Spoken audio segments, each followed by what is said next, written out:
let me introduce Congressman Ben Klein. Ben Klein represents Virginia's 6th Congressional District in the U.S. House of Representatives, where he's a member of the House Committee on Appropriations and the House Committee on the Budget.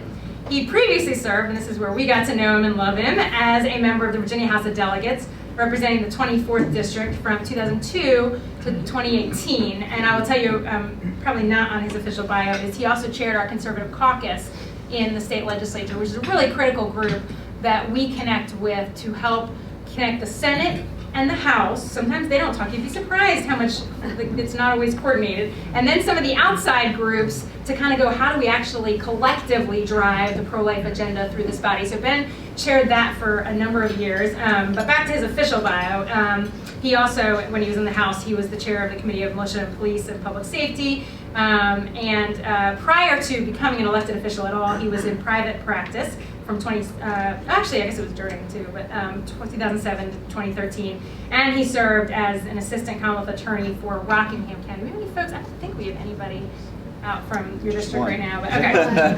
And for the city of Harrisonburg. Ben also worked for Congressman Bob Goodlatte, beginning as a member in the legislative staff in 1994, and ultimately serving as the Congressman's chief of staff. Ben grew up in Rockbridge County, Virginia, and is a 1990 graduate of Lexington High School. He received his Bachelor of Arts from Bates College and his law degree from the University of Richmond, also my alma mater. Ben and his wife Elizabeth live in Botetourt with their adorable twin daughters. Come on up. Thank you.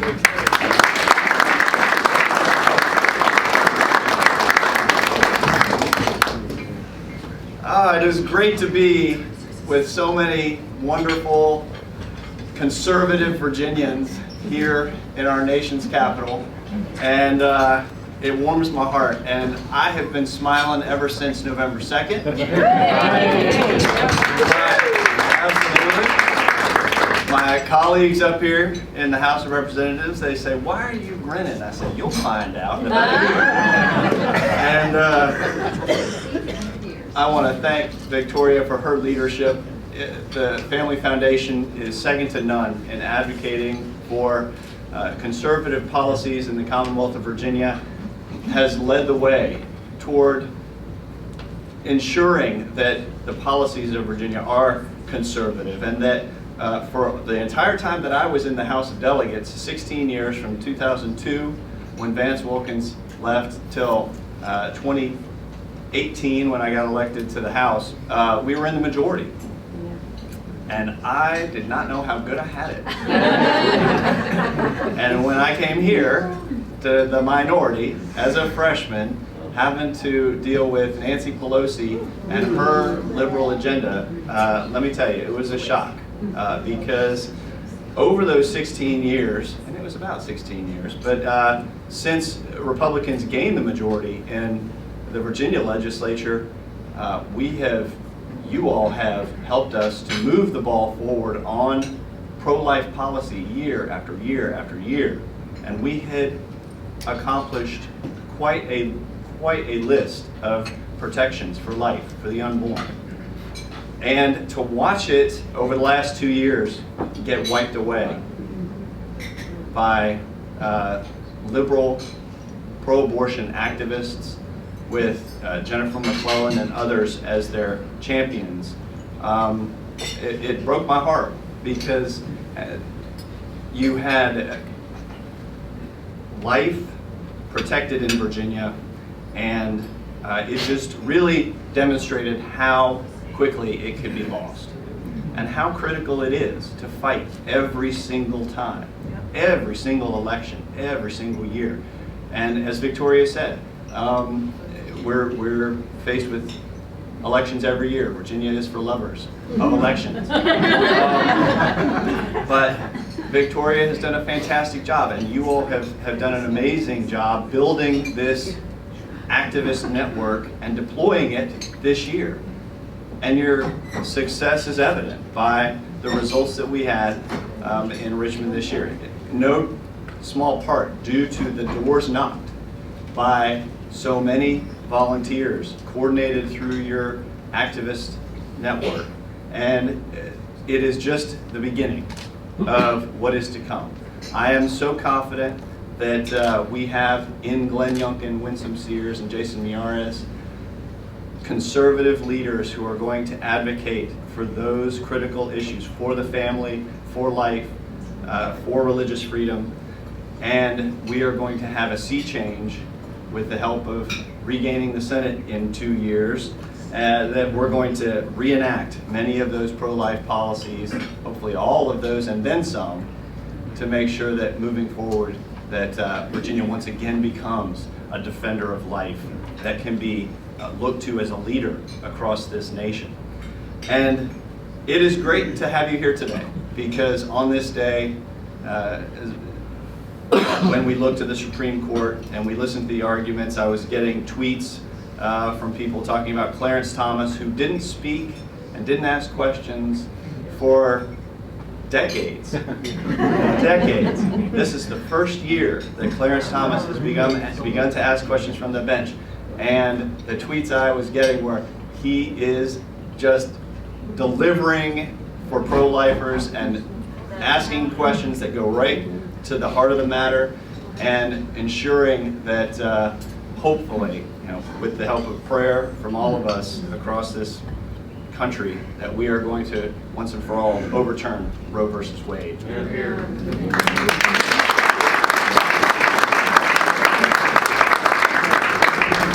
And then next fall, with your help, we are going to give Nancy Pelosi her retirement papers.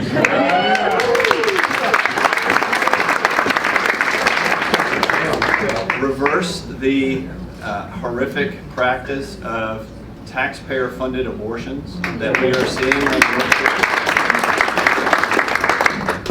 We have several different bills that we want to pass, and I won't take up much more time, but it's just so great to have you all here. We are looking forward to passing several bills. The very first, the Born Alive Survivors Protection Act, one that we have advocated for on the floor, done what's called a conga line, which is a process of member after member after member approaching the microphone and asking for consideration of legislation, and the discharge petitions being filed. We are active on so many fronts with so many great leaders from across the country on pro-life issues. But the Protecting Life in Crisis Act to prevent COVID-19 related funds from being used for abortions or abortion coverage, the No Abortion Bonds Act to close a loophole in the tax code that allows abortion clinics to be built using subsidized tax-free bonds, the Second Chance at Life Act to require abortion facilities to provide women seeking chemical abortions information about the possibility of reversing the effect of the procedure, and pass legislation codifying the Hyde and Weldon amendments into law to ensure that not 1 cent of taxpayer dollars go toward funding abortion.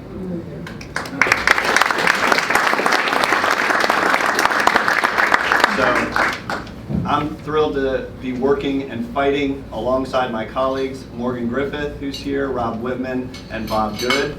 And together we're going to have, hopefully, a couple of more Virginians who are going to be fighting for the pro-life cause when we gavel back into the 118th Congress next January after the elections. But we need strong pro-life advocates serving, fighting, working for Virginia, and I see many in this room. So I'm excited to get to work and to get to campaigning next year on behalf of those conservative principles that I fought for so many years alongside so many of you in the Virginia House. And I just am so grateful to have you all here today. Thank you all so much. Congressman Morgan Griffith. Morgan Griffith represents the 9th Congressional District and was elected November 2010. Morgan is a member of the House Energy and Commerce Committee. Morgan was named Republican leader of the Energy and Commerce Committee's Subcommittee on Oversight and Investigations. He is a member of the Subcommittee on Health and the Subcommittee on Energy. Prior to his election, as I mentioned, this is the sad part, is we love them down at the House of Delegates, but he was in the House of Delegates from 1994 until 2011, where he represented the 8th District.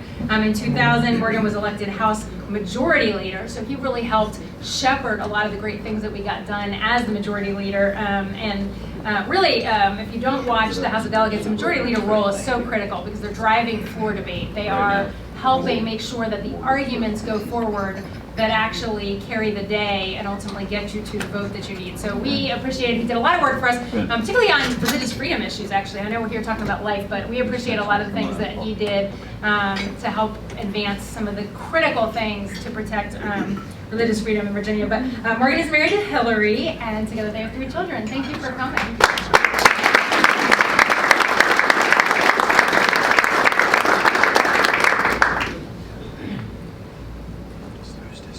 Yeah, I'm getting old.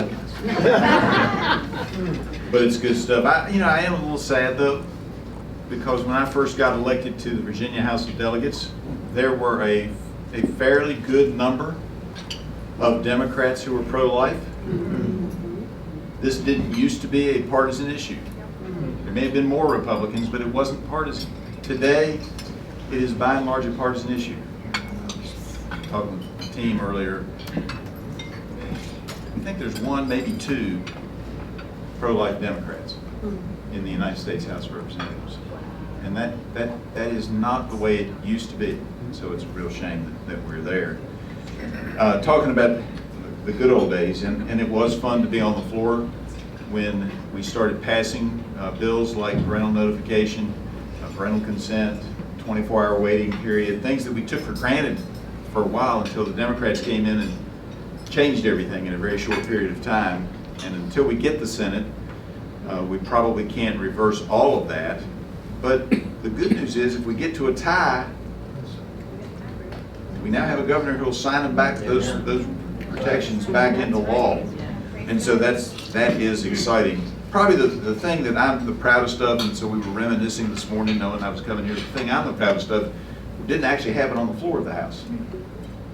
We had passed parental consent with judicial override provisions, and there was a real concern that rural areas wouldn't be able to have a judge hear the cases. And so I got a call from Attorney General Early defending the law. He said, "What do you think?" I said, "Yeah, we can make that happen." So as somebody who practiced law in a relative, now my home is in Salem, and Salem and Roanoke would not be considered rural by most parts of the country, but I regularly practiced in Craig and Botetourt as well, and those were clearly, Botetourt's less rural today than it was back then. And so I actually did a affidavit under oath as an attorney saying that if you had a case in Craig County that you needed a judicial override on, we could find you a judge. That it wouldn't be that hard to get a judge to come either from Allegheny or from Fincastle, where Ben now lives, because you might not be able to get there easily if you're trying to travel 81, but there's a bunch of back roads. And if you know what you're doing, I mean, I've gone from Newcastle in Craig County to Covington before, and you have to love riding on mountain roads to do it, but it's doable. And we can get the judge to you, or you to the judge, and the law is upheld. And so that's probably my proudest achievement behind the scenes, is doing that affidavit.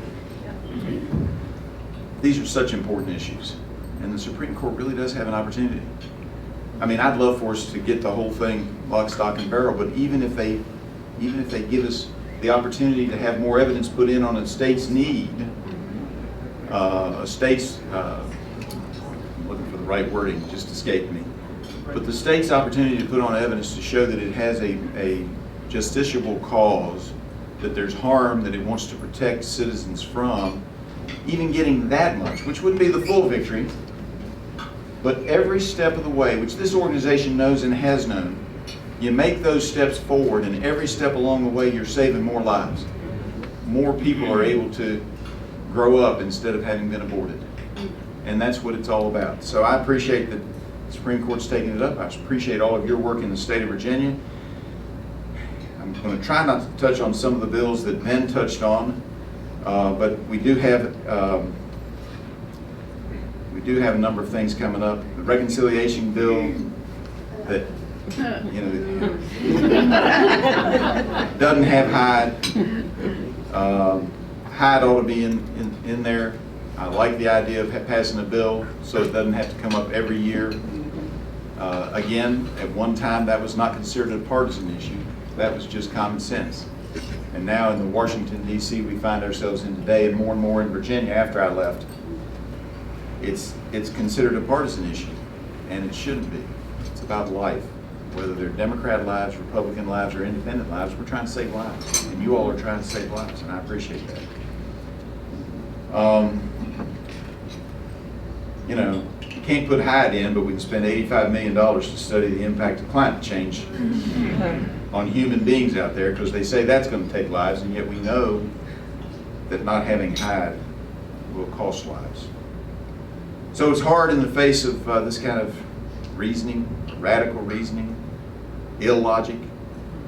It's hard to make sense of where we're going. But we need organizations like yours and people like you fighting hard to get that message out there. And I really think we're winning. I think the young people of today are hearing that message and are far less likely to buy into the pro-choice rhetoric than the people of my generation and some of the generation after me. So now we're into the third generation. That's what happens when you get to be 60-some years old. I was in the minority in Virginia. I watched what happened. I watched our bills go down in defeat. Then I was in the majority and watched us pass it. And then it was really, really heart-rending to see those protections stripped away by the anti-life Democrats. I would like to see a day when Democrats come back to their senses and it becomes a nonpartisan issue again where we can all agree. Thank you all for doing this. I'm gonna run. I've got another meeting to get to. I'm going to probably say hello to a few people before I get out the door. But thank you all for what you do, because you all get that message out there, and then it makes it a whole lot easier when people ask me questions for me to have the answers and to say, yep, we're working on that, and we've got a good team behind us. So thank you very much. So I'm going to switch over to Congressman Rob Whitman now. Again, another one who left us from the state level, decided to come up here with these people up here. I don't know why you would make that decision, but Congressman Whitman is our congressman for the 1st Congressional District of Virginia as of 2007. He is the vice-ranking member of the House Armed Services Committee and ranking member of Sea Power and Projection Forces Subcommittee. He also serves on the House Committee on Natural Resources.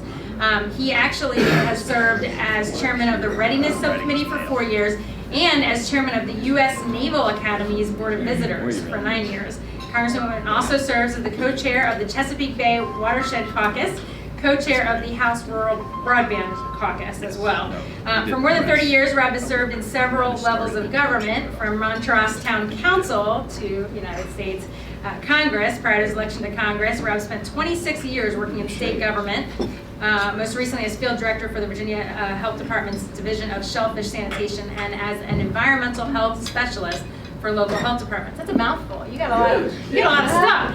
He holds a PhD in public policy and administration from Virginia Commonwealth University, a master's in public health degree in health policy and administration from the University of North Carolina, and a Bachelor of Science degree in biology from Virginia Tech. Thank you so much for joining us today.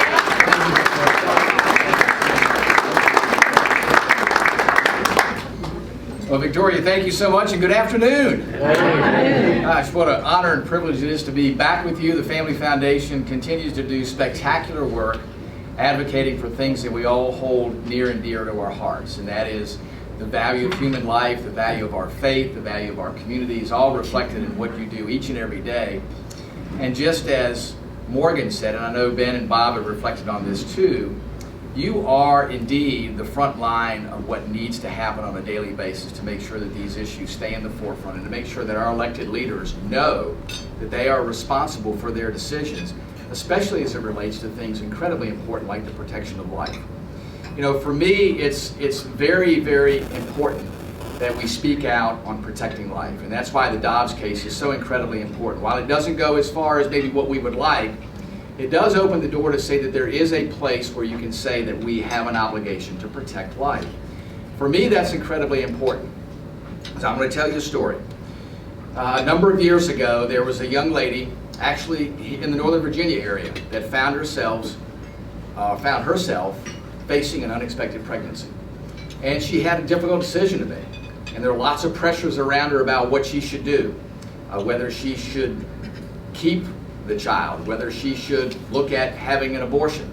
All very, very difficult decisions. She had lots of people around her family and others that were helping her in making that decision.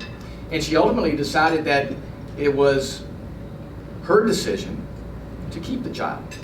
So she worked with a local Catholic charity that was going to make sure that that child was provided an opportunity to be adopted by a loving family. And that indeed did happen. That was back in 1959. That young boy at the time later went on to become the loving son of Genia and Frank Whitman. So for me, it's incredibly important. Being adopted, knowing the incredible importance of life is so critical to who we are as a nation.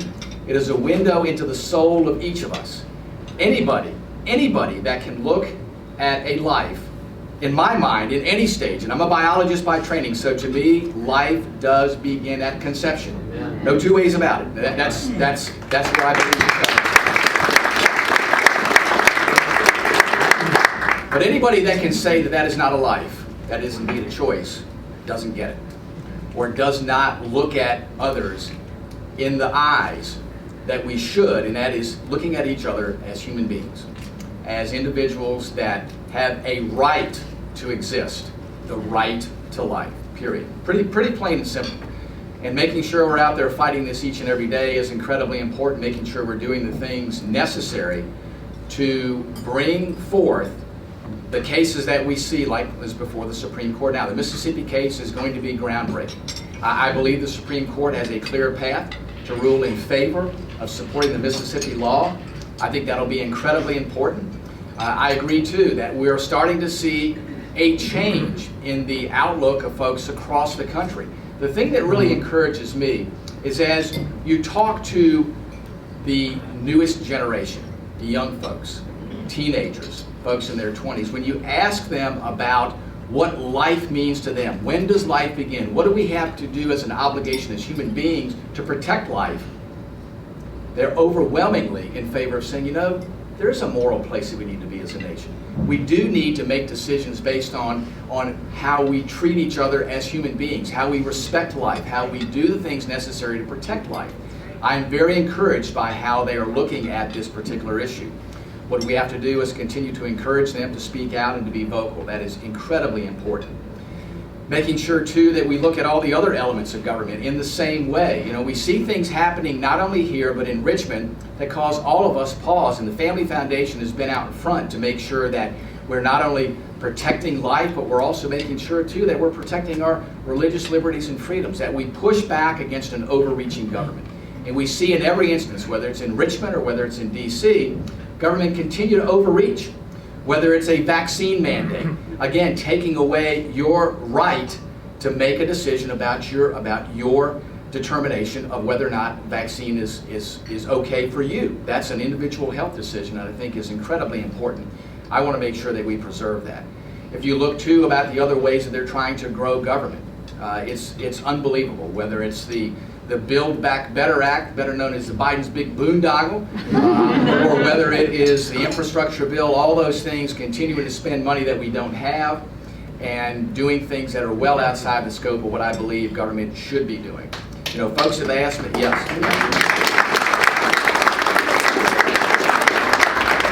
It was interesting. I was doing an interview the other day on the infrastructure bill, and somebody asked me, Rob, how could you vote against the infrastructure bill? It's all this money for Virginia. It's going to build roads and bridges and ports and airports and broadband. And I said, well, wait a minute. Let's take a look at the bill. Of the $1.2 trillion, only $110 billion of that is actually new money for roads. The rest of it is Green New Deal things.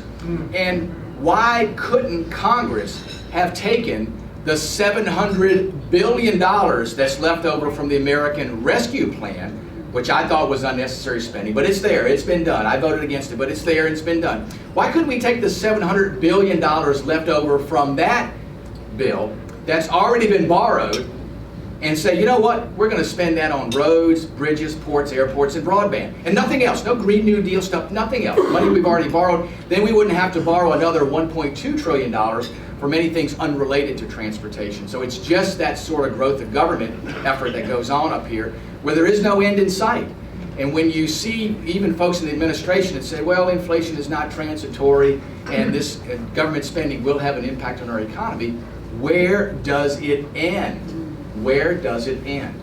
Folks, you know where it ends? It ends with folks like you in this room that are saying we're sick and tired of this and we're not going to take it anymore. This government belongs to the people. This is a republic. It is not about the elected. It is about the folks that elect our officials into public office, and that's who the government belongs to. And it's up to all of us to make sure we take it back and across every spectrum of what we find ourselves facing. So again, I want to thank you so much for what you do each and every day. You know, listen, there are points during the battle, and Victoria speaks about this much more eloquently than I do. There are points in the battle where you wake up in the morning and you go, geez, are we ever going to be able to prevail in this? There's so many forces out there that we see that are just so overwhelmingly against us. Is it even worth the fight? Folks, let me tell you, it is always worth the fight. It is always worth everything that you do. Make no mistake about it, the other side is relentless. We will be relentless times 10. Because that's what it's going to take today to make sure that we prevail. And folks, I'm always a believer that hard work and determination always assures that right ultimately prevails. And there's a difference between doing something and doing the right thing. What the Family Foundation each and every day does is the right thing. Thank you so much for what you do. Keep up the fight. Your time and your resources are invaluable. It will change the world in which we live in. It will make that world a better place to live. It will protect life. It will protect the liberties and freedoms that folks through generations have fought and died for. It will protect the principles, the ideas that have founded this republic, and will continue to assure that our best days are ahead. Folks, thanks again. I wish each of you God's blessings. May God bless the great Commonwealth of Virginia, and God bless the United States of America. But definitely not least speaker, unlike the other ones where I have to say I'm really bummed that they actually went up to the federal level, I like to get totally excited about the guys that I'm not losing out of the State House in order for them to become a congressman. So I'm really excited to introduce to you some of you, because you're in different parts of the state, might not have gotten to actually get to know him yet because he's one of our newest congressmen. Congressman Bob Good represents Virginia's 5th Congressional District, and he's serving his first term in the 117th United States Congress. He's a member of the House Freedom Caucus, which I think we all appreciate, and has been named to the Education and Labor Committee and the Budget Committee. Prior to his election to Congress, he served one term on the Campbell County Board of Supervisors from 2015 to 2019. And professionally, some of you might connect to him this way, he has worked as the Senior Associate Athletic Director for Development at Liberty University. I don't know if you saw Liberty out there today. They brought 21 buses to this rally.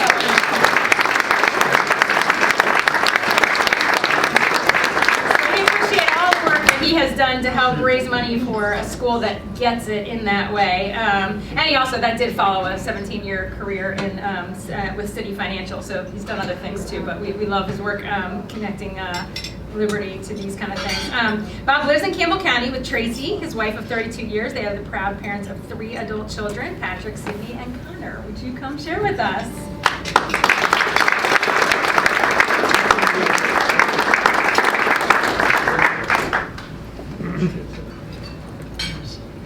Thanks for staying to the end. We are blessed here in Virginia to have a great group of Republican delegation members, and I'm proud to serve along Congressman Ben Klein and Congressman Griffith and Congressman Whitman.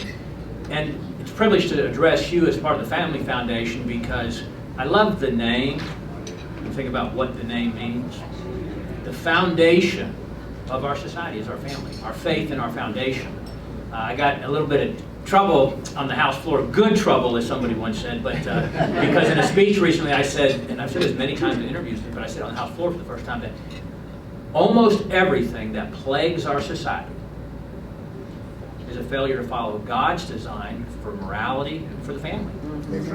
And boy, the media went crazy about that. And of course, they jumped right away to say, oh, he's attacking the gay community. Now, I am unashamed and unapologetic about the fact that I believe in God's design for morality, that God designed human sexuality between a marriage, between a man and a woman. That's the design. Our families fall short of that. We all need grace and forgiveness. But I was speaking to morality in general.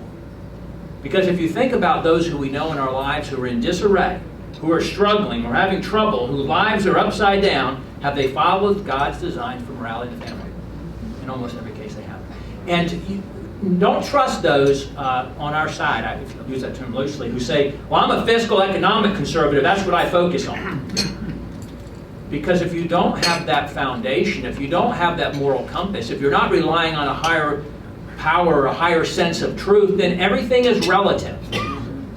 And be wary of those who only talk about, and I call them the moral issues. When I was running in the last 2 years, one time I had a constituent come up to me, so I stole it from him, and he said, don't call it social issues. Life is not a social issue. Marriage is not a social issue. Religious freedom is not social. Family is not social. These are moral issues. And so I've tried to adopt that since then and call them moral issues. But don't trust those on our side who only talk about moral issues when they're on TV or when they're fundraising. And one of the things that has troubled me in my first year is we don't hear a lot about it even with our own conference when we're not on TV or we're not fundraising.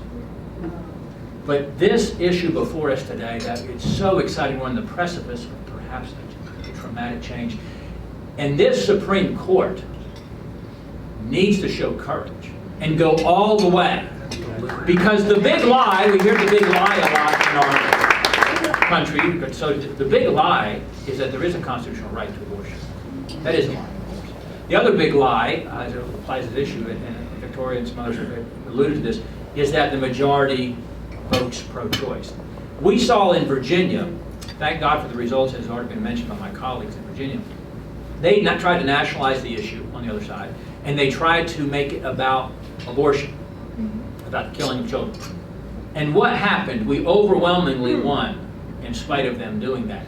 There are far more individuals now who vote because of life than vote just to preserve the right to take life. So we need to be bold and aggressive and unapologetic. Now that we've taken control, to a large degree here in Virginia, as we know, we're 21-19 in the Senate, but you have a couple of reasonable Democrats. I haven't found any of those up here in Washington. There's a couple who are somewhat reasonable.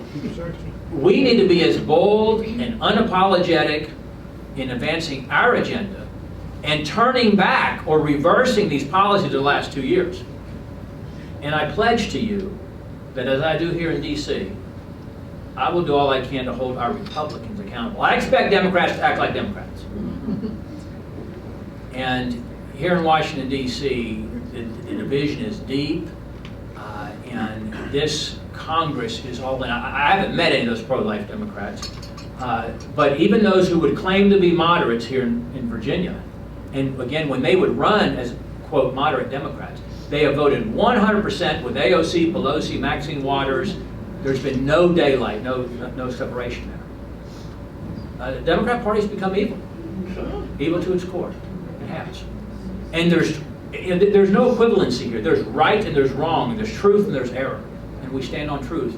The facts are on our side, righteousness is on our side, and what you're doing matters so much. This is so important what you're doing. And for you to be invested in Family Foundation, to be invested in candidates and elected officials who fight for those values, who fight for those every day. We're committed to doing that. We're committed to holding our own party accountable, frankly, to do what we say we will do, to stand for what we say we stand for, to stand, as Rob said, 100% pro-life from conception without exception. I get frustrated by us talking just so much about Hyde, to be honest. Because, well, obviously no government funding should go towards abortion. And no one should be forced to pay for abortion with their tax dollars. However, that sets the bar pretty low to talk about Hyde. And our leadership wants to talk about Hyde all the time. I love Alex Mooney's bill, the Life of Conception Act, to recognize and protect life from conception without exception. And as others have said, this is the pro-life generation. We are winning on this issue. It's so refreshing. I was at the last National Life March, and it was the high schoolers and the college students who were the students for life. They recognize the science of it as victorious. They see the ultrasound of their old ultrasound when they were in the womb and their younger siblings today, and they recognize how important it is. What kind of a compromise must you have to make in your soul to be like our president? And at one point in your life, you were pro-life. And now for political expediency, you're for the killing of children. And here in Virginia, we have no restrictions, no limits. We've become the California of the East. So we better talk about abortion. The election took place. It's time to talk about abortion, isn't it? It's time to talk about life. And it's time to hold our elected officials accountable to do what they said they do, to stand for what they said they would stand for. A moment can't waste. We've got to stand up for this. So it's so refreshing to see what's happening next door to us here in the court. Thank you, Victoria, for letting us be with you today. Thank you for supporting Family Foundation. Thank you, Family Foundation, for what you do.